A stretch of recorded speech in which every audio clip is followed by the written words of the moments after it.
Ang ating serye ay nagsisimula kay Gina, isang babaeng sikat sa paaralan dahil sa kanyang kagandahan at talento, na siyang dahilan kung bakit hinahangaan siya ng lahat ng mga lalaki. Si Gina ay nagsasanay din sa isang kumpanya dahil pangarap niyang maging isang sikat na idolo. Kilala siya sa pagiging mapagkumbaba at pagtulong sa mga taong nabubuli. Pagkatapos, babalik tayo sa ating bida, na ang pangalan ay Sayengo, na humahanga rin kay Gina at matagal na niyang pinagmamasdan si Gina. Nang makita siya ng kanyang kaibigan at makita iyon, pinayuhan niya itong itigil na ang panonood sa kanya, dahil di umano'y may kasintahan na ito at dahil sila ay nagmula sa dalawang magkaibang mundo. Siya ay sikat at minamahal, habang ang ating bida ay halos hindi kilala ng lahat. Pagkatapos ay babalik tayo kay Gina. Nang lumapit ang kanyang kasintahan upang makipag-usap sa kanya, tiningnan niya ito nang walang pakialam. Sinabi niya rito na nasa publiko sila at dinala siya sa isang tabi para mag-usap. Nagkataon na nasa iisang lugar lang ang ating bida at nakita niya silang magkasama. Paulit-ulit niyang iniisip ang sinabi ng kanyang kaibigan, na magkaiba talaga sila at wala nang pag-asa na maging sila pa. Natuklasan natin na ang relasyon ni Gina sa kanyang kasintahan, na ang pangalan ay Tak, ay talagang napakasama. Ito ay makikita nang sinubukan niyang humingi ng tawad dahil sa hindi pag-attend sa birthday party nito, ngunit patuloy siyang tinatanggihan ng ating bida at sinabing gusto na nitong makipaghiwalay sa kanya. Tumanggi siya at sinabing hindi niya ito iiwan ng walang dahilan. Sinabi niya rito na marami siyang dahilan, ngunit isa lang ang ibinigay niya para hindi siya maapektuhan. Wala na siyang nararamdaman para rito at ngayon ay may bagong kasintahan na. Tinuwanan siya nito at tinanong kung sino ang magiging malas para sa kanya. Kinabahan si Gina at tumingin-tingin sa paligid hanggang sa makakita siya ng litrato ng isang lalaking hindi niya kilala, itinuro ito, at sinabing iyon ang bago niyang kasintahan. Nang tingnan niya ang litrato, napagtanto niyang iyon ang ating bida. Hindi nag-alala si Tak dahil alam niyang nagsisinungaling ito. At para makasiguro, sinabihan niya itong ipakilala siya sa lalaking ito at sa kanya tatanggapin ang pakikipaghiwalay. Pumayag si Gina at sinabing ipapakilala niya sila bukas. Pagkaalis niya, napagtanto niya ang kapahamakang nilikha niya at humingi ng tulong sa kaibigan niya na hanapin ang ating bida. Nakasalubong nila ang kaibigan ng bida, na nataranta, inaakalang may nangyaring masama, at humingi ng tawad sa kaibigan ni Gina, sinusubukang ayusin ang sitwasyon. Ngunit tinawagan siya ng mga kaibigan ni Gina at sinabing nahanap na nila ang kaibigan ng lalaking hinahanap niya. Mabilis na tumakbo palayo ang kaibigan ng bida at binalaan ang bida, tinanong kung ano ang ginawa nito para hanapin siya ni Gina. Nagulat ang bida na hinahanap siya ni Gina, ngunit sinabihan siya ng kanyang kaibigan na hindi pa ito ang tamang oras para magulat. Hinihintay siya ni Gina sa rooftop ng paaralan. Nagmamadaling lumapit ang ating bida. Mausisa kung ano ang nangyayari at kung bakit niya siya gusto. Pagdating niya, nadatnan niya si Gina sa harap niya, niyayaya itong maging kasintahan. Laking gulat niya. Nang mapansin niyang nagbabago ang kulay ng mukha nito, sinabi niya rito na alam niyang maganda siya at karapat-dapat siyang makatanggap ng mas higit kaysa sa kanya, ngunit mapagkumbaba siya at pinili ang pinakamahina sa mga nilalang ng Diyos, ibig sabihin, siya. Sinabihan niya itong tumigil na sa pang-aasar sa kanya at sinabing may kasintahan na ito. Sinabi niya rito na nakipaghiwalay na siya sa kanya. Tinanong niya ito kung nakipaghiwalay ba ito dahil gusto niya ito. At sumagot ito na nalaman lang niya kahapon na umiiral ito at dapat na itong magising. Seryoso ito. Tinanong niya kung bakit gusto nitong makipag-date sa kanya kung hindi naman niya ito mahal. Sinabihan niya itong huwag isipin na totoong pakikipag-date lang iyon, isang alok lamang para sa limitadong panahon. Tumanggi ang ating bida, na ikinagulat ni Gina dahil ito ang unang pagkakataon sa buhay niya na may tumanggi sa kanya. Pumunta siya sa kanyang mga kaibigan at gulat na sinabi sa kanila na tumanggi ito. Tinanong nila siya kung ano ang gagawin niya kay Tak, na ipinangako niyang ipapakilala sa kanyang bagong kasintahan bukas. Sinabi niyang hindi niya alam ang gagawin at natatakot siyang mabunyag na sinungaling siya at mapipilitang bumalik kay Tak. Balikan natin ang ating bida, na nagkwento sa kanyang kaibigan tungkol sa alok ni Gina at kung paano niya ito tinanggihan. Nabigla ang kanyang kaibigan at hindi makapaniwala na tinanggihan niya ang pag-ibig ng kanyang buhay. Biglang lumitaw si Tak at kinutya ang bida at ang kaibigan nito, sinasabing sigurado siyang hindi kasintahan ni Gina ang bida dahil nagsisinungaling ito. Umalis siya. Samantala, Patuloy na iniisip ni Gina ang pagtanggi sa kanya ni Sengho at nakaramdam ng pagkabalisa, na parang buong mundo ay laban sa kanya. Pagkatapos, dumating si Tak at tinanong kung ipapakilala ba niya ito sa bagong kasintahan nito ngayon o kung actress na siya. Sinabi niyang gagawin niya talaga at wala siyang itinatago. Sinabihan siya nitong ayos lang. Hihintayin siya nito pagkatapos ng klase at dapat niyang isama ang kasintahan nito. Napagdesisyonan ni Gina na wala na siyang ibang magawa kundi ang pilitin ang bida roon, pero sinabihan siya nito na kahit anong gawin niya, hindi siya nito liligawan. Sinabi niya na sa pagkakataong ito ay sasabihin niya rito ang tunay na dahilan at ipapaliwanag kung bakit siya nakipaghiwalay kay Tak. Nakiramay siya rito at nagpas siyang tulungan ito at isakripisyo ang sarili sa pamamagitan ng pakikipag-date dito. Sinabi nito sa kanya na isa sa mga kondisyon ay hindi siya maaaring umibig sa ibang babae sa panahong ito. Pumayag ito, ngunit sinabi niyang mayroon din siyang mga kondisyon. Gusto niya itong tawagin sa pangalan nito at ihatid pauwi pagkatapos ng klase. Masaya siya na sa wakas ay makikipag-date na rin siya sa kanya. Pumayag ang babae, ngunit ipinaalala niya sa kanya na hindi totoo ang kanilang relasyon, na ikinalungkot niya at nagpapaalala sa kanyang ina bago ito namatay at kung paano siya pinayuhan nito na laging maging tapat. Nang hilingin ni Gina na pirmahan niya ang kontrata, nag-atubili siya, ngunit sinabihan siya nitong pag-isipan ito at iniwan sa kanya ang kontrata. Lumapit ang kanyang kaibigan at sinubukan siyang kumbansihin, sinabing ito ay isang pagkakataon na minsan lang mangyari sa buhay. Pumunta si Gina sa lugar kung saan naghihintay si Tak at natagpuan siyang nag-iisa. Tinanong niya kung nasaan ang bagong kasintahan nito at sinabing mukhang nagkakabalikan na sila. Lumipas ang 1 minuto at walang samipot. Kaya sinamantala ni Tak ang pagkakataon at hiniling sa kanya na makipagbalikan sa kanya, na nangangakong hindi na niya ito sasaktan muli. Nawalan ng pag-asa si Gina hanggang sa makita niyang dumating si Sengho at ibinalita na kasintahan na niya ito. Lumabas na pumirma ito sa kontrata. Masaya si Gina, kinuha siya nito, at umalis, habang si Tak naman ay nagulat na talagang pumasok ito sa isang relasyon. Pag-uwi ng ating bida, nalaman ng kanyang ama na may karelasyon siya at tinanong kung paano niya nagagawang mapaibig ang lahat ng babae sa kanya, at humingi ng payo. Pagkatapos ay tinanong siya ng kanyang ama kung bakit bigla niyang gustong malaman ang tungkol sa pakikipag-date at mga babae. Sinabi sa kanya ng ating bida na isa rin siyang disenteng lalaki at nagpasya siyang pumasok sa isang relasyon. Sabi ng tatay niya, "Makinig ka anak, narito ang sikreto. Ang unang daan patungo sa puso ng isang babae ay ang kanyang sikmura. Dalhin mo siya sa mga restoran at bilhan ng pagkaing gusto niya." Nang mananghalyan ng ating bida, napansin niyang wala itong dalang masyadong pagkain, kaya sinunod niya ang payo ng kanyang ama at binilhan ito ng pagkain. Nang makita ito ni Gina, natuwa ito sa pag-aalaga nito at ngumiti sa kanya, na labis na ikinatuwa ng ating bida na napangiti siya nito, kahit sa maliit na bagay. Nagpasya siyang hintayin siya pagkatapos ng klase para sabay silang makauwi, ngunit nang makita siya nito, sinabihan siya nitong hindi siya sasama sa kanya pauwi at tumangging maglakad ng magkasama. Naalala niya ang mga salita ng kanyang ama na ayaw ng mga babae sa mga lalaking clingy at kung iiwan siya ng isang lalaki, babalik din ito kalaunan. Kaya hinayaan niya itong maglakad ng mag-isa, at nang gawin ito ng lalaki, nakasalubong ni Gina ang kanyang dating kasintahan ng harapan. Kaya tumakbo siya pabalik at niyaya itong ihatid siya pauwi, at nagulat ang ating bida nang makita niya itong muli at mapagtanto na tama ang kanyang ama. Tamang-tama. Nagpasya ang bida na dalhin siya sa isang restoran para mas makilala niya ito dahil natatakot siyang baka nagdududa na ang kasintahan niya na peke ang kanilang relasyon. Doon, natuklasan niya na marami silang pagkakatulad. Nang malaman niyang kailangan na niyang umalis dahil may training siya, tinanong niya ito kung pwede niya itong sunduin pagkatapos niya para maihatid siya pauwi. Sinabi niya rito na mahuhuli siya, pero sinabi nitong wala siyang problema at maghihintay na lang siya. At nang matapos na ang training niya, naabutan niyang talagang hinihintay siya nito, kaya inihatid niya ito pauwi. Hiningi niya ang numero niya, nagpaalam ito, at umalis. At lumabas na may nagmamasid sa kanila.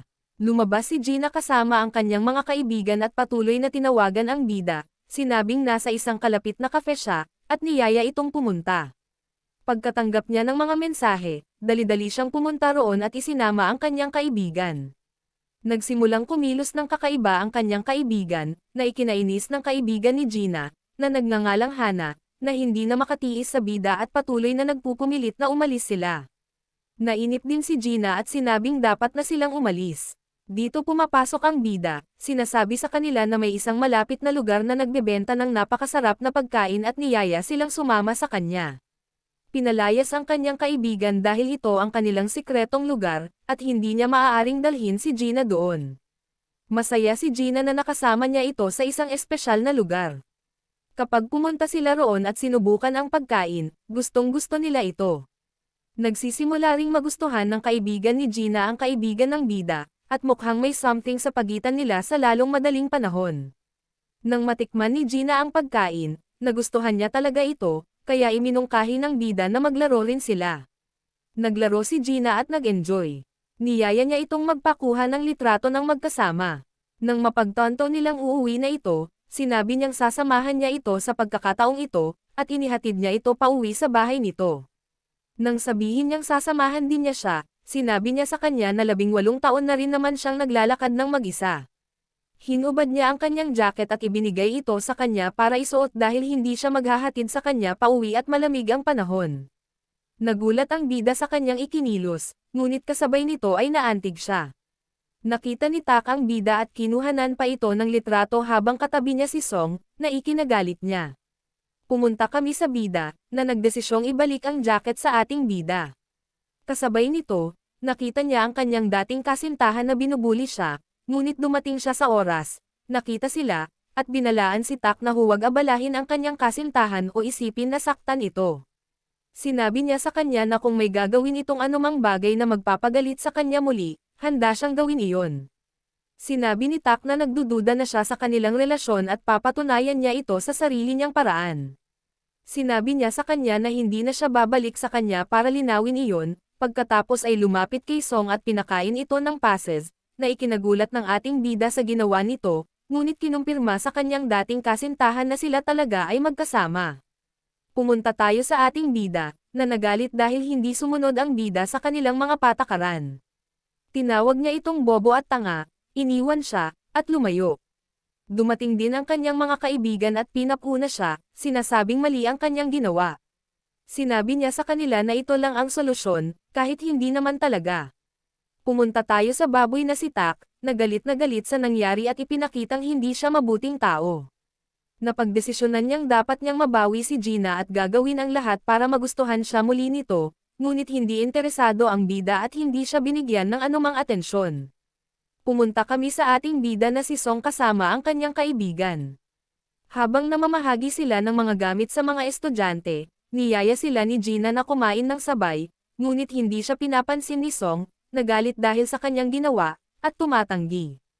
Patuloy niya siyang iniiwasan. Nang mag-isang bumalik sa klase ang ating bida, nakilala niya si Hana, ang kaibigan ng bida, na hindi maayos ang pakiramdam at mukhang pagod na pagod. Nang tanungin niya ito, sinabi nito na hindi siya kumain ng 3 araw para pamayat. Hinikayat niya ito at sinabihan na kailangan niyang kumain ng kahit ano para hindi niya saktan ang sarili, ngunit hindi niya pinansin ang payo nito at hindi niya ito tinanggap kahit ano pa ang gawin nito. Pumunta kami kay Gina, na pumunta naman sa kaibigan ni Song at nagmakaawa, na nagsasabing, "Salamat, gusto ko sana ng kahit anong paraan para mahalin akong muli ni Song." Hinikayat niya ito, kahit na nalulungkot siya. Nagtataka ang bida kung bakit tinanggap ni Song ang alok niya noon. Sinabi sa kanya ng kaibigan niya ang totoo at isiniwalat na umibig na sa kanya si Song bago pa man niya ito makilala at ginawa lamang iyon para mapalapit sa kanya. Nabigla ang bida nang malaman niyang matagal na siyang mahal ni Song. Pumunta tayo kay Song, na nakaupo kasama si Hana. Nang inabutan siya nito ng tubig dahil nag-aalala siyang ma-dehydrate ito, nagpa siya itong kunin ito sa kanya, at napagtanto niya na hinahangaan niya ang kanyang determinasyon at nananatili itong matatag para sa kanyang pangarap, kaya hinikayat niya ito. Sinabi niya sa kanya na iniisip ito ng mga tao dahil tumatangging kumain at uminom para maging isang sikat na idolo. Sinabi niya sa kanya na kahanga-hanga siya sa kanyang paningin, ngunit hiniling niya sa kanya na kumain ng kahit ano, kahit na hindi ito magpapatabos sa kanya. Nakikinig siya rito at hinihikayat din niya ito, dahil alam niyang nagpapanggap lamang itong kasintahan ni Gina at wala itong nararamdaman para sa kanya, kahit na mukhang nagsisimula na siyang magkagusto sa kanya. Pagkatapos noon, pumunta si Gina kay Song at ikinatwiran na sinira rin nito ang kontrata dahil mahal niya ito at hindi niya sinabi sa kanya. Sinabi niya rito na hindi niya sinira ang kontrata at totoo ang nararamdaman nito. Tinanong niya kung mahal siya nito, at sinabi nitong gusto na niya ito simula nang una niya itong marinig na kumanta. Humingi siya ng tawad sa pagsira sa kontrata, at pinatawad siya nito. Nagkaayos sila. Pumunta si Gina sa laboratorio para sukatin ang tibok ng puso niya, at nang makita niya si Song sa harap niya, bumilis ang tibok ng puso niya, palatandaan na naaakit siya rito. Balikan natin si Tak, na galit sa bidang babae at sa kinikilos nito. Pinakalma siya ng mga kaibigan niya at sinabing magiging maayos din ang lahat. Pumunta kami kay Gina sa training hall kasama ang kanyang mga kaibigan, at kinausap siya ni Hana, ang tagapagsanay. Sinabi niya rito na hindi maganda ang kanyang ginagawa, ngunit pagkatapos ay pinuri niya si Gina, sinasabi kung gaano siya kagaling at kung gaano siya kagaling, at bakas sa kanyang mukha ang selos. Kinabukasan sa paaralan, binigyan ni Song si Gina ng regalo bilang pagdiriwang sa kanilang relasyon. Gustong-gusto ito ni Gina, at mas lalong lumakas ang paghanga niya rito. Pinuntahan niya ang regalo sa kanyang mga kaibigan, at nakita siya ni Tak, na mukhang lalong nagseselos. Naalala niya noong magkasama sila at kung paano siya lagi nitong binibigyan ng mga regalo, ngunit wala siyang pakialam, at naging malinaw na gusto pa rin niya ito at pinagsisisihan ang kanyang pag-uugali. Nang ilalagay na ni Gina ang regalo niya sa locker niya, nakakita siya ng litrato niya at isang mensahe mula sa isang taong nagsasabing malapit na silang maging magkaibigan, pero wala siyang pakialam at pinuntahan niya si Song. Nagulat ang ating bida nang makita niya kung gaano siya kamahal ni Gina at ipinagtanggol siya nang sinubukan siyang asarin ng mga kaibigan nito. Nang humingi ng permiso si Hana na dumalo sa konsyerto ng isang sikat na mga awit, nakilala rin ni Song ang mga awit na iyon at isa siyang malaking tagahanga. Patuloy niya itong pinag-uusapan, na ikinagalit at ikinaiinggit ni Gina. Nagdahilan sina Song at ang kaibigan nito para umalis. Sinamantala ni Gina ang pagkakataong ito para tanungin ang kaibigan tungkol sa mga awit at nagtaka kung paano niya biglang natanggap si Song. Sinabi sa kanya ng kaibigan niya na napagtanto niyang mabuti siyang tao, kaya nagpasya siyang tanggapin ito. Tinanong ni Gina si Hana kung gusto niya si Song, ngunit itinanggi ito ni Hana at sinabing nagpapanggap lang sila, at peke ang buong relasyon nila. Tila masaya si Hana, na parang siya ang nahuhulog sa kanya. Habang papunta sa klase, nakasalubong niya si Tak, na may hinihingi sa kanya. Bumalik kami kay Gina, sinabihan si Song na hindi siya makakasabay sa pananghalian dahil kailangan siya ng kumpanya, ngunit niyaya siya nito na mananghalian sa bahay nito pagkatapos niya. Niyaya rin niya itong sumama sa kanya sa konsyerto, at pumayag naman ito at sumama sa kanya. Nang matapos ito, laking gulat niya nang makita si Gina kasama ang dating kasintahan. Nalaman natin na niyaya ni Hana si Gina na makipagkita sa isang mahalagang tao sa restoran ng kumpanya, at nang dumating si Gina, laking gulat niya nang malaman niyang ang dating kasintahan pala nito ang nag-imbite sa kanya na umupo at mag-usap. Tumanggi siya noong una at sinabing walang namamagitan sa kanila, ngunit nagmakaawa ito sa kanya, kaya sa wakas ay pumayag siya. Bigla siyang naglabas ng maraming regalo at sinabing babawiin niya ang mga araw na hindi niya ito nabigyan. Sinabi niya sa kanya na wala siyang pakialam sa mga regalo at gusto lang niya itong makasama. Sa kalagitnaan ng kanilang pag-uusap, dumating si Song at nakita silang magkasama at mukhang nagseselos. Tinanong niya ito kung ito ba ang mahalagang bagay na pumihil sa kanya sa pagsama sa kanya. Nagalit ang babae at naglakad palayo. Hinabol siya ni Gina at tinanong kung bakit kasama niya si Hana. Sinabi niya sa kanya na nasa konsyerto sila ng kanilang paboritong mga awit. Sinabi niya sa kanya na hindi niya alam na makikilala niya ang kanyang dating kasintahan at si Hana ang nagyaya sa kanya na umupo kasama ito. Nagselos din siya at umalis. Sa galit niya, aksidente siyang nabangga, humingi ng tawad, at nagpatuloy sa paglalakad. Lumabas si Tak at tinanong si Song tungkol kay Gina. Nang marinig niyang umalis ito, natarante siya. Habang pinag-uugnay niya ang mga tuldok, napagtanto niyang nasa panganib ang babae. Nawawala ang mga gamit niya, at may kumukuha ng litrato sa kanya kahit saan. Nag-alala siyang baka maiwan siyang mag-isa kaya nagpasya siyang tawagan ito. Pumunta kami kay Gina, na naramdamang parang may sumusunod sa kanya. Tinanong niya ito kung bakit siya sinusubaybayan nito, at sinabi nitong nagpadala ito ng mensahe sa kanya na nagsasabing malapit na silang magsama. Natuklasan niyang estudyante pala ito sa paaralan niya at pinagbantaan siyang ire-report ito kung lalapit ito sa kanya. Nagalit ang lalaki at sinabing hindi niya ito iiwan kahit kailan. Naging malinaw na may diferensya sa pag-iisip siya. Tumakas ang babae at hinabol naman siya nito. Balikan natin si Sung, na nagsabi kay Tak na nakipagtalo ito sa kanya at iyon ang dahilan kung bakit hindi siya sumasagot. Nagalit si Tak sa kanya at sinisi ito dahil hinayaan siyang maglakad ng mag-isa. Napagtanto nila na may kakaibang nag-iiwan sa kanya ng mga mensahe at larawan, at sigurado silang sinasamantala na nito ang kanyang pag-iisa at malamang nasasaktan siya. Natarante sila at sinubukang tawagan siya, ngunit naka-off ang telepono nito, na lalong ikinatakot nila. Bigla silang nakatanggap ng tawag mula kay Gina, ngunit walang nagsasalita. Kinumpirma ang kanilang pangamba na talagang nasa panganib si Gina, sinabihan nila si Sung na dapat nilang hanapin siya sa iba't ibang lugar. Pumunta kami kay Gina, kung saan sinabi sa kanya ng nahuhumaling na lalaki na matagal na siyang binabantayan nito at hinihintay na makipaghiwalay siya kay Tak. Pero nang mangyari iyon, agad siyang nakipag-date sa iba, na siyang dahilan kung bakit nawalan siya ng pagkakataong mapalapit sa kanya. Labis ang galit nito at sinigawan siya, at hiniling na mangako ito na hindi niya ito sasaktan. Sa sandaling iyon, dumating si Sung sa tamang oras at inalis ang atensyon sa lalaking humahabol kay Gina, kaya sinamantala niya ang pagkakataon at hinampas ito sa ulo. Tiningnan siya ni Sung at sinabing tumawag na siya ng pulis.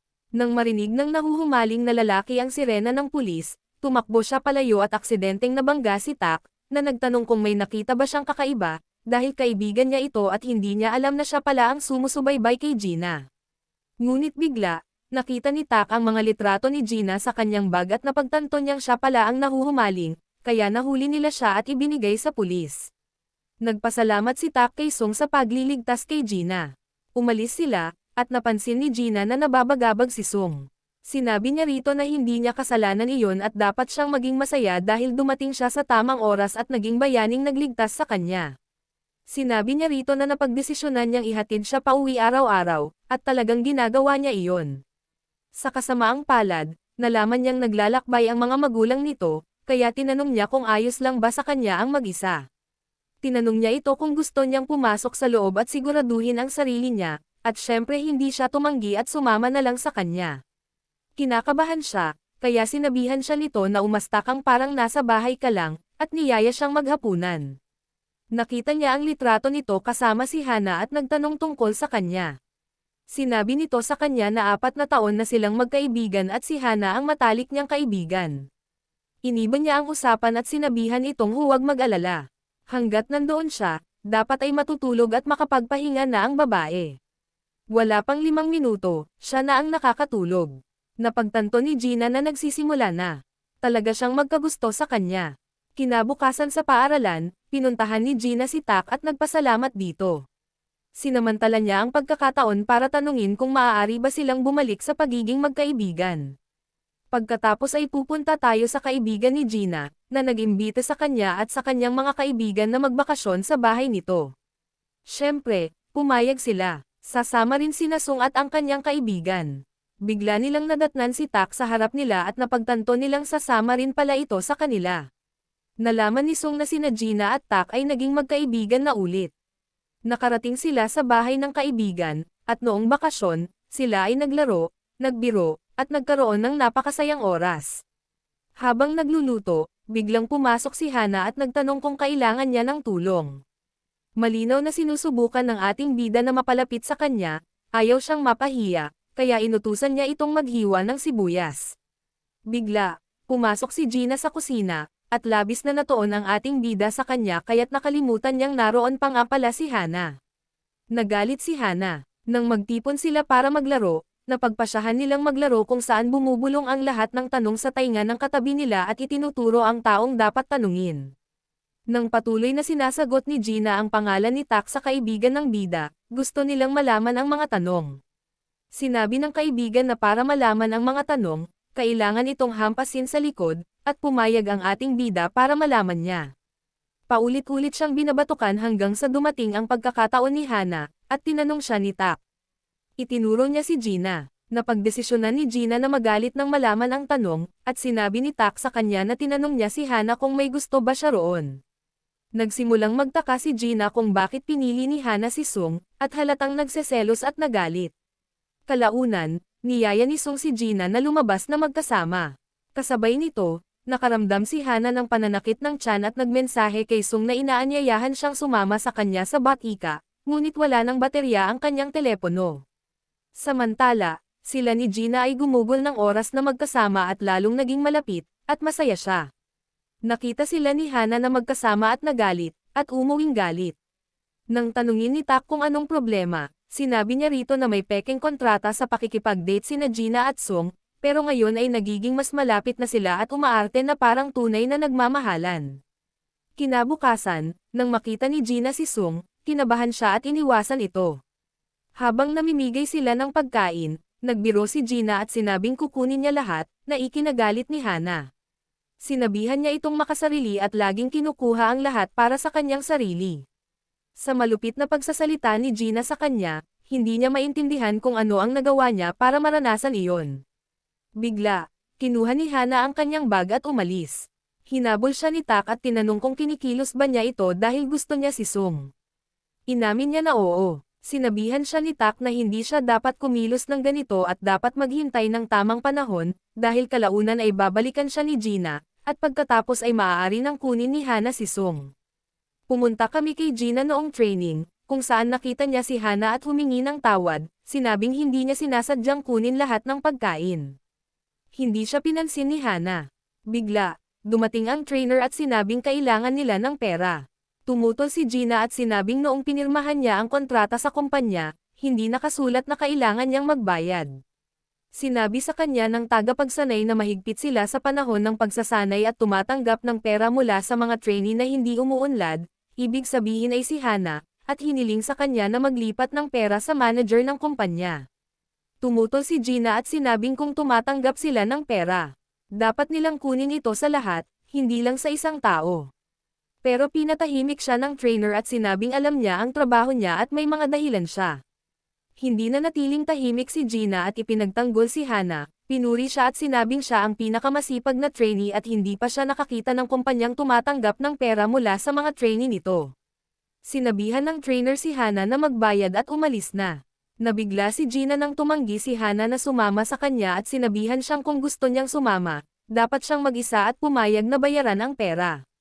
Nasaktan si Gina sa kanyang inasal at umalis, iniisip ang buong pangyayari tungkol kay Hana at sa kanilang nawasak na pagkakaibigan. Ang tanging taong naisip niyang puntahan ay si Sung.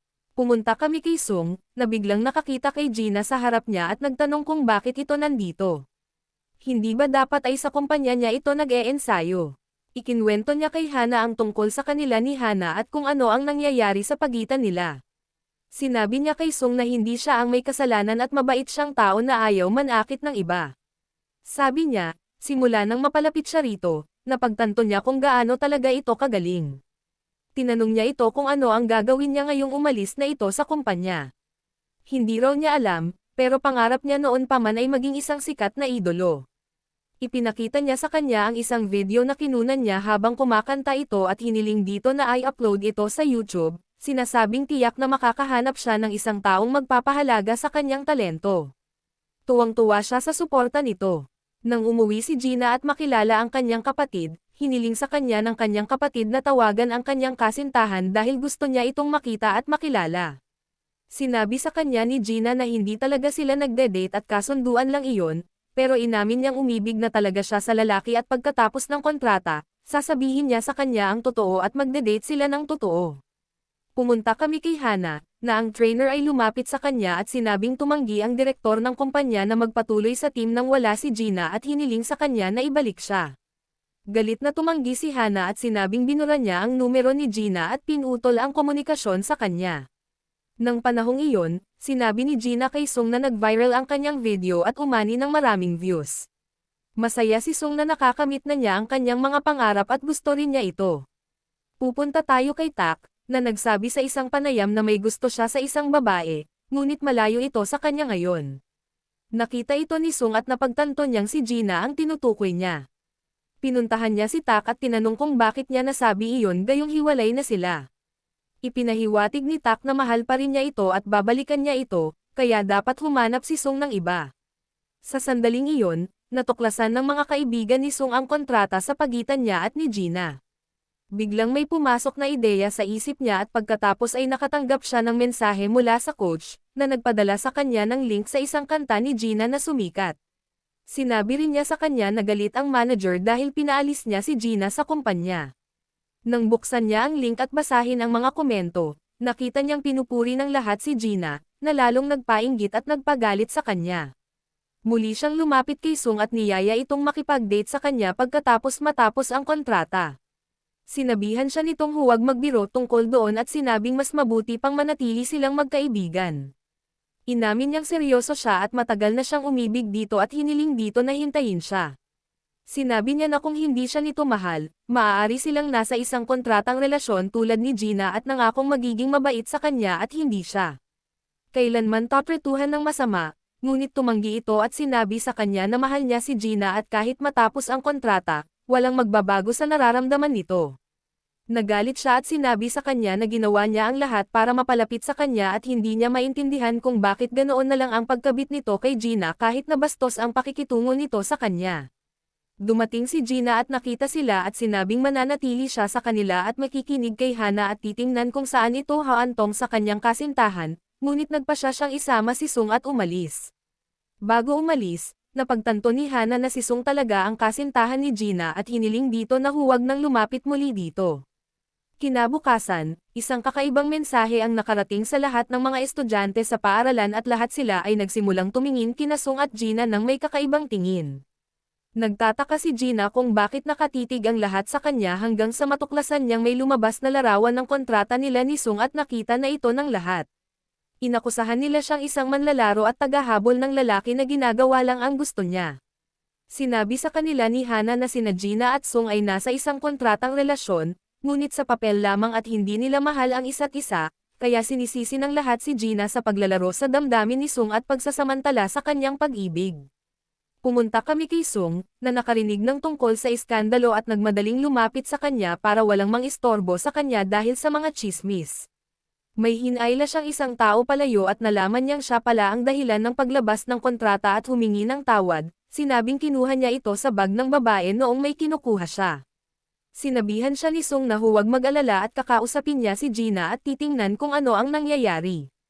Kapag kasama ni Gina ang kanyang kaibigan, sinasabi niya rito na wala siyang pakialam sa kahit sino maliban kay Sung at wala siyang pakialam sa sinasabi ng sino man tungkol sa kanya basta't mahal siya ni Sung. Naalala ni Hana noong pupunta si Sung kay Gina at pinigilan niya ito, sinasabihan itong ayaw siyang makita ni Gina, na naiinis ito sa kanya at ayaw siyang makausap o makita man lang ang mukha nito. Nang tanungin niya ito kung kailan siya makikipagbalikan sa kanya, sinabi nito na hindi man lang sila nag-away at walang problema sa pagitan nila. Naniniwala si Sung sa kanya at hindi lumapit kay Gina. Kapag nasa klase si Sung, naririnig niya ang mga estudyanteng nagsasabi ng masama tungkol kay Gina, kaya nagalit siya at pinuntahan ito. Pinuntahan namin si Gina, na nagbabasa ng mga negatibong komento, na pawang puno ng puot sa kanya. Sinimulan nilang ikalat ito sa paaralan at hindi niya alam kung sino ang may gawa nito o kung sino ang gustong sumire sa buhay niya. Nang tanungin ni Gina si Hana kung siya ang may gawa nito, hindi siya pinansin ni Hana at hindi sumagot. Pumunta tayo kay Ban, na nakakita sa nangyari kay Gina at nagpas siyang samantalahin ang sitwasyon at lumapit sa kanya para suportahan siya. Nang hanapin ni Gina si Sung ngunit hindi niya ito matagpuan, nalaman niyang nawala ito pagkatapos ng nangyari. Sa kanya napagtanto na ang larawan ng kontrata na lumabas ay kuha sa silid kung saan sila nagtitipon ng kanyang mga kaibigan. Nakita niya ang bag ni Hana at kinumpirma na siya ang naglabas ng kontrata. Nang kamprontahin niya ito, hindi itinanggi ni Hana at sinabing ginawa niya iyon para sirain ang buhay niya at kung kaya niya lang, mas lalo niya itong sasaktan. Sinabi niyang kinamumuhian niya ito dahil kinukuha nito ang lahat sa kanya. Mas sikat siya, mas maganda, at dahil sa kanya, umalis siya sa kumpanya at hindi na magdodrawing o magiging idolo, at sinira niya ang buhay niya at kinuha rin ang pag-ibig ng kanyang buhay. Sinabi sa kanya ni Gina na lagi siyang naiinggit sa talento nito at lagi itong mas nagsusumikap kaysa sa kanya at sinubukan siyang gayahin ng bida para matulad sa kanya at hindi niya ito napansin. Sinabi sa kanya ni Hana na wala siyang pakialam at talagang sinira niya ang buhay nito tulad ng pagkawasak ng buhay niya. Hindi makapaniwala ang bida na ang kanyang matalik na kaibigan ang dahilan ng lahat ng nangyayari sa kanya. Bigla, habang nag-uusap sila, narinig nila ang bidang lalaki na nagsasalita sa radyo ng paaralan, ipinaliwanag ang relasyon nito kay Gina at na hindi siya nito ginamit. Sa kabaligtaran, tunay ngang mahal niya ito at mahal din siya nito. Nalaman natin na nawala siya para alisin ang lahat ng kontratang nakapaskil sa paligid ng paaralan. Nagpa siya siyang pumunta sa broadcast room at ikwento sa mga estudyante ang kanilang kwento. Inamin niya na ang kanilang relasyon ay nagsimula sa isang kontrata ngunit natapos sa pag-ibig at nagpa siya siyang kanselahin ang kontrata. Masaya si Hana, iniisip na sinira niya ang buhay ni Gina, hanggang sa mabigla siya na nagpa siya itong magsimula ng isang tunay na kwento ng pag-ibig ng walang mga kontrata. Sinabi niya sa kanila na noon pa man ay mahal na mahal niya si Gina nang may pag-ibig na walang kinikilingan at ang kontrata lang ang tanging pagkakataon niya para mapalapit dito. Naantig ang lahat sa kanyang mga salita at hiniling niya sa kanila na itigil na ang pang-aabala sa kanya at sa halip ay hikayatin at suportahan ang pagmamahalan sa pagitan nila. Nang marinig ito ni Gina, naantig at napalakas ang kanyang loob at inamin niya na mahal din niya ito. Pumunta siya kay Hana at sinabihan na wala siyang pakialam kung kamuhian siya ng lahat, basta't ang taong mahal niya ay nasa tabi niya. Sige, girl, gawin mo ang gusto mo. Nang tumungo si Gina sa kanta, nakita niyang kasama niya ang guro at nalaman niyang pinarusahan ito dahil sa paggamit ng broadcast ng walang pahintulot, ngunit nakakita siya ng mga sulat na iniwan nito kahit saan na nagtatanggol sa kanya. Nalaman natin na pagkatapos ng nangyari, nagpa siya ang lahat sa paaralan na patawarin si Gina at tanggapin ang kanilang relasyon habang si Hana naman ay tumigil sa pag-aaral. Para kay Tig, nagpa siya rin siyang tanggapin ang kanilang relasyon. Patuloy na pinupuntahan ni Gina si Hana at hinihiling na bumalik siya sa paaralan at humingi ng tawad kung sakaling pinaramdam niya sa kanya na siya ay mababa. Sinabi ni Hana sa kanya na pumapayag siyang maging magkaibigan muli sa kondisyon na layuan niya si Song at sasabihin dito na mahal niya ito at sinabing, kung talagang mahal mo ako, isuko mo siya. Pag-uwi ni Gina, paulit-ulit niya itong iniisip at hindi alam kung sino ang pipiliin, ang kanyang panghabang buhay na kaibigan o ang pag-ibig ng kanyang buhay. Pumunta tayo kay Song, na nagpa-practice kung ano ang sasabihin para aminin ang kanyang pagmamahal kay Gina at mangako sa kanya. Sa kanyang paglalakbay kinabukasan, nadatnan niya si Hana sa harap niya. Niyaya siya nitong lumabas kasama niya at sinabihan siyang kalimutan na muna ang pag-aaral ngayon. Nang tumanggi siya, mapilit at kinumbinsi siya ng babae, kaya sumama siya. Kumain sila, kumukuha ng mga litrato, naglalaro ng magkasama, nakikinig ng musika, at nagsasaya. Pumunta kami sa kaibigan ni Song. Nang puntahan siya ni Hana at tanungin kung alam niya kung nasaan si Gina, sinabi niya rito na wala silang alam maliban sa abala sila. Sigurado siyang magkasama sila kaya patuloy siyang nagpapadala ng mga mensahe kay Gina. Nang makita sila ni Gina, nagbago ang ekspresyon ng mukha niya, at halatang nalulungkot siya, pero nagpatuloy siya sa normal na araw. Pumunta kami kay Tag, at sinabi niya rito na matatapos na ngayon ang kontrata ni Gina at Song at hiniling dito na bumalik kay Gina para maging kanya na ito, sinasabing ito ay isang pagkakataon na hindi niya dapat palampasin. Habang naaabot niya si Song, pinuntahan natin ang ating bida, na nagmungkahi kay Gina na madalas silang lumabas pagkatapos nilang magsimulang mag-date. Nang marinig ito ni Gina, mukhang nalungkot siya sa isang bagay, ngunit naputol ang kanilang pag-uusap ng isang tawag na nagsasabing dumating na ang bagay na hiniling niya. Sinabihan siya ni Song na manatili sa kanyang kinaroroonan at kukunin niya ito. Sinamantala niya ang pagkakataon at nakita ang mensahe ni Hana ng sandaling iyon. Tinanong siya ni Hana kung may date ba sila ni Song at mukhang nalungkot. Pagkatapos ay nakatanggap ng tawag si Song, at sinagot ito ng bida. Nalaman niya na hiniling pala ni Song sa mga serbisyong panlipunan na ayusin ang ilaw trapiko sa harap ng kanyang bahay para ligtas siyang makatawid sa kalye. Tuwang-tuwa siya na mahalaga ito sa pinakamaliit na detalye.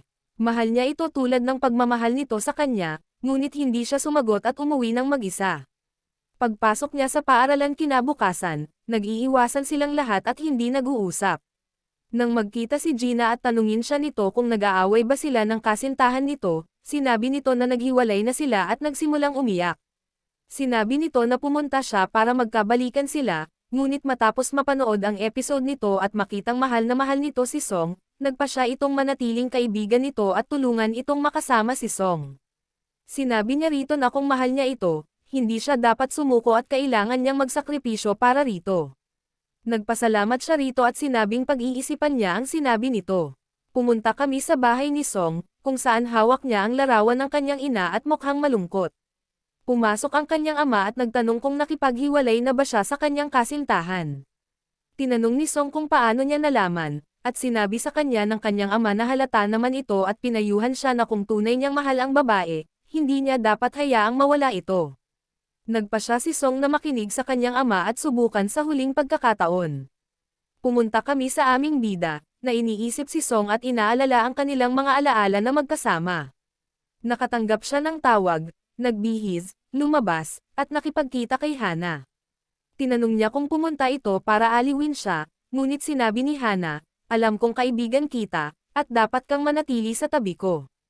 Sinabi ni Gina sa kanya na ayaw na niyang maging magkaibigan, at hindi dapat magkasakitan ang magkaibigan, at iniwan niya ang kanyang kasintahan para sa kanyang kapakanan. Nagpa siya siyang putulin ang ugnayan nila ni Song at kakapit na lang kay Song at huwag na itong pakawalan. Kasabay nito, paparating na si Song, at nagkita sila. Lumapit sila at nagkabalikan. Lumipas ang panahon, at nilisan ni Hana ang paaralan, habang ang dalawang magkasintahan ay nagpas siyang gumawa ng bagong kontrata na may mga kondisyong mananatili silang magkasama magpakailanman. Pumayag si Gina, at mukhang magsisimula na ang isang bagong kwento ng pag-ibig. At dito nagtatapos ang ating kwento.